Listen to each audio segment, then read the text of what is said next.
Welcome to Rameswara அக்கா சமையல். இன்றைக்கி நம்ம நண்டு கிரேவி எப்படி செய்கிறதுன்னு பார்க்கலாம். வாங்க வீடியோக்குள்ளே போகலாம். இந்த நண்டு நம்ம போட்டில் இருந்து நமக்கு கிடைச்சது. இது ஒரு கிலோவிலேருந்து 1.25 கிலோ வரை இருக்கும். நம்ம இந்த நண்டை க்ளீன் பண்ணிக்கிறலாம். இந்த நண்டில் நிறையா செனை இருந்துச்சு, அதை எடுத்து வச்சுருப்போம். நண்டை க்ளீன் பண்ணியாச்சு. இது நல்லா கொளுத்த நண்டாக இருந்துச்சு. இந்த நண்டில் உள்ள செனையெல்லாம் நம்ம எடுத்து வச்சுருக்குறோம். இந்த ரெசிப்பியில் நம்ம அதை கூட சமைக்க போகிறோம். இந்த ரெசிபிக்கு தேவையான பொருட்கள் 2 ஸ்பூன் இஞ்சி பூண்டு பேஸ்ட், 1.5 டீஸ்பூன் மிளகாய்த்தூள், ஏலம், பட்டை, கிராம்பு, மஞ்சள் தூள், 1 டீஸ்பூன் மல்லித்தூள், 1.5 டீஸ்பூன் ஜீரகத்தூள், 2 டீஸ்பூன் கரம் மசாலா, அரை குடமிளகா கட் பண்ணி வச்சுருக்கு, 2 மீடியம் சைஸ் பெரிய வெங்காயம் கட் பண்ணியிருக்கு, இன்னொரு 2 மீடியம் சைஸ் வெங்காயம் கட் பண்ணி வச்சுருக்குறோம். மீடியம் சைஸ் தக்காளி 3 தக்காளி கட் பண்ணி வச்சுருக்குது. கட் பண்ணிய மல்லி இலை, ஒரு 100 ml அளவு கட்டியான தேங்காய் பால், கடலெண்ணெய் எடுத்துருக்குறோம். நம்ம இன்றைக்கி தேவையான அளவு உப்பு.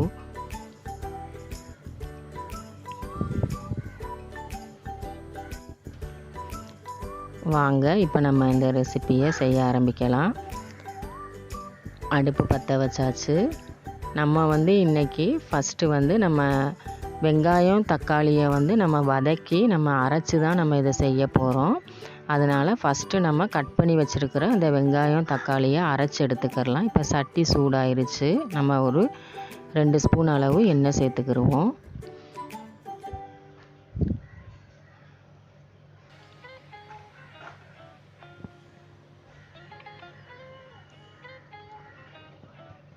எண்ணெய் நல்லா சூடாயிருச்சு. நம்ம கட் பண்ணி வச்சுருக்கிற வெங்காயத்தை சேர்த்தாச்சு. இதுதான் நம்ம நண்டுலேருந்து எடுத்து வச்சுருக்கிற செனை. வெங்காயம் ரொம்ப வதங்க தேவையில்லை, ஒரு கண்ணாடி பதத்துக்கு வதங்கினா போதும். இந்த ஸ்டேஜில் நம்ம கட் பண்ணி வச்சுருக்கிற அந்த தக்காளி பீசஸை சேர்த்துருவோம்.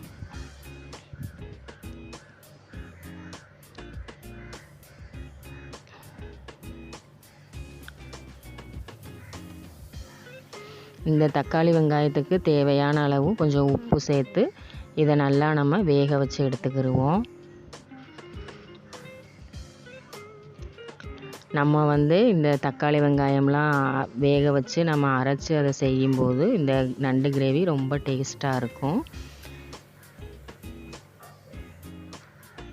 இந்த செனையை நம்ம கிரேவி செய்யும் போல் சேர்த்துக்கிடுவோம். இப்போ நம்மளுடைய வெங்காயம் தக்காளி எல்லாம் நல்லா வதங்கிருச்சு. இப்போ நம்ம இதை ஆற வச்சுட்டு ஆறுனதுக்கப்புறம் அரைச்சி எடுத்துக்கிறலாம். அடுத்ததாக நம்ம கிரேவி பண்ணுற பாத்திரத்தை அடுப்பில் வச்சுருவோம்.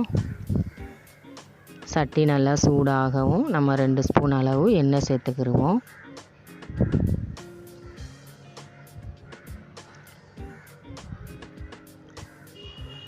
எண்ணெய் நல்லா சூடானதுக்கப்புறம் நம்ம ஏலம், பட்டை, கிராம்பு இதெல்லாம் சேர்த்துக்கிறலாம்.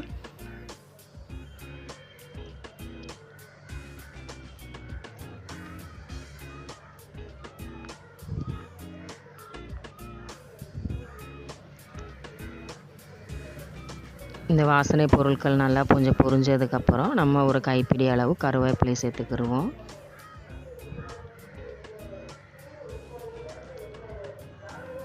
அடுத்ததாக நம்ம இன்னொரு செட்டு வெங்காயம் கட் பண்ணி வச்சுருந்தோம், அதை இதை சேர்த்துடலாம். இப்போ இந்த வெங்காயம் கொஞ்சம் நல்லா வதங்கிக்கிறட்டும்.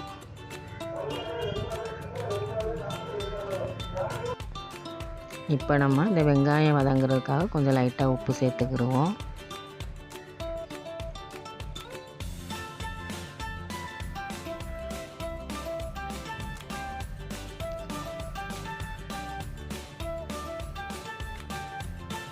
வெங்காயம் நல்லா வதங்கிருச்சு. அடுத்ததாக நம்ம இஞ்சி பூண்டு பேஸ்ட் இதில் சேர்த்துருவோம்.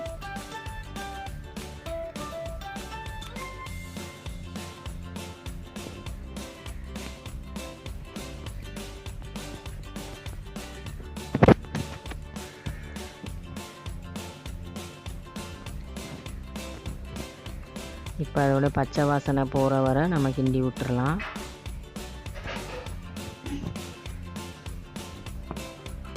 இப்போ நம்ம கட் பண்ணி வச்சுருக்கிற அந்த கொடை மிளகாவையும் இதில் சேர்த்துருவோம்.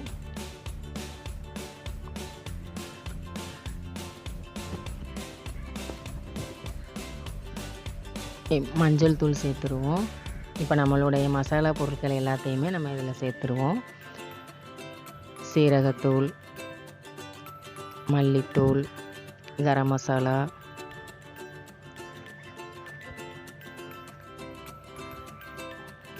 மிளகாய்த்தூள். இப்போ எல்லாம் அதோடைய பச்சை வாசனை போகிற வரை இதை லேசாக நம்ம வதக்கிடுவோம்.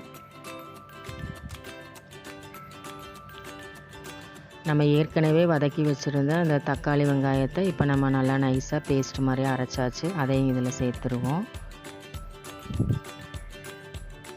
இப்போ நல்லா இதை கிண்டி விடுவோம்.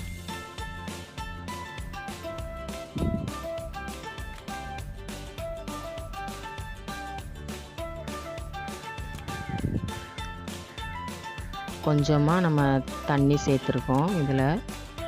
இது கொஞ்சம் நல்லா கொதி வரட்டும்.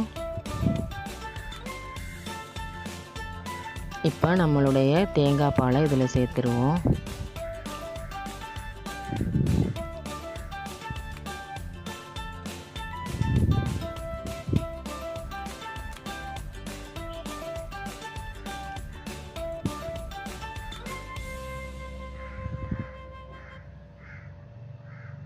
இப்போ இதில் கொஞ்சம் கட் பண்ணி வச்சுருக்கிற மல்லி இலையை சேர்த்துருக்குறோம். இது நல்லா கொதி வரணும்.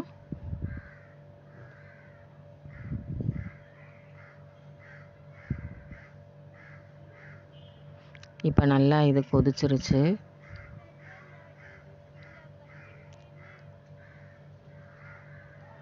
இப்போ நம்ம க்ளீன் பண்ணி வச்சுருக்கிற இந்த நண்டு பீசஸை இதில் சேர்த்துருவோம்.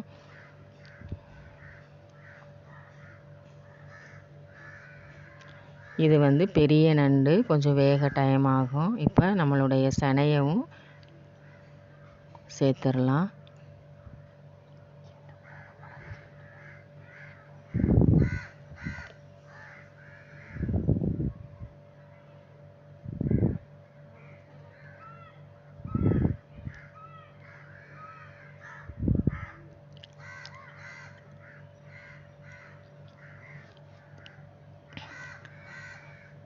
நல்லா அந்த மசாலையில் வந்து நண்டு எல்லாம் மூங்குற மாதிரி கொஞ்சம் நம்ம அதை சரி பண்ணிக்கிடுவோம். அந்த செனையில் நம்ம கரண்டி படுற மாதிரி கிண்டிடக்கூடாது, அது உடஞ்சிரும். கொஞ்சம் வேகணும். இப்போ நல்லா இதை ஒரு 10 நிமிஷம் நல்லா கொதிக்க விடுவோம். தட்டை வச்சு மூடிடுவோம். இப்போ நல்லா கொதிச்சிருச்சு. இந்த நண்டு இப்போ ஆஃப் குக் ஆகிருக்கும். இப்போ செனையுமே வந்து கொஞ்சம் வெந்திருக்கும், இனிமே அது உடையாது. இப்போ இந்த தண்ணிலாம் நமக்கு அந்த வற்றி நமக்கு கிரேவி கன்சிஸ்டன்சிக்கு வரணும். அப்போ தான் அது நல்லாயிருக்கும். இனிமேல் நம்ம வந்து தட்டு வச்சு மூட தேவையில்லை. இதை அப்படியே ஓப்பன்லேயே வச்சிடலாம்.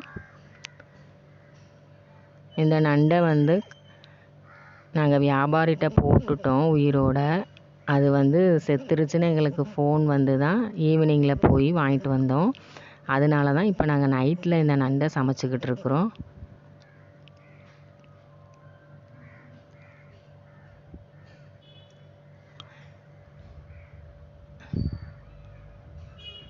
இந்த நண்டுடைய டேஸ்ட்டு வந்து ரொம்ப நல்லாயிருக்கும். இதை குழம்பா வச்சு சாப்பிட்டாலும் இந்த குழம்பு நல்லா மணமாக நல்லாயிருக்கும். இப்போ நமக்கு தண்ணிலாம் வற்றி நல்லா கிரேவி கன்சிஸ்டன்சிக்கு வந்துருச்சு. இப்போ நம்ம இதை கீழே இறக்கி வச்சிடலாம்.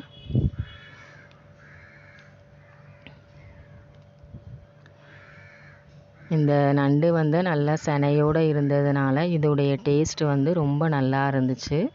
உங்களுக்கும் இது மாதிரி நண்டு கிடச்சிச்சின்னா நீங்கள் ட்ரை பண்ணி பாருங்கள். ஃபைனலாக நம்ம கட் பண்ணி வச்சுருக்கிற மல்லி இலையை லேசாக அதில் தூவி விட்டுக்கிடுவோம்.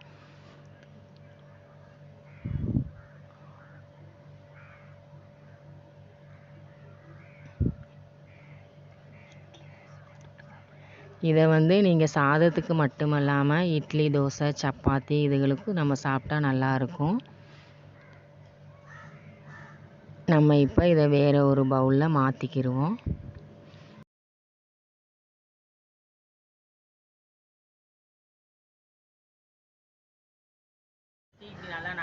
இந்த வீடியோ உங்களுக்கு பிடிச்சிருந்தா லைக் பண்ணுங்கள், ஷேர் பண்ணுங்கள்.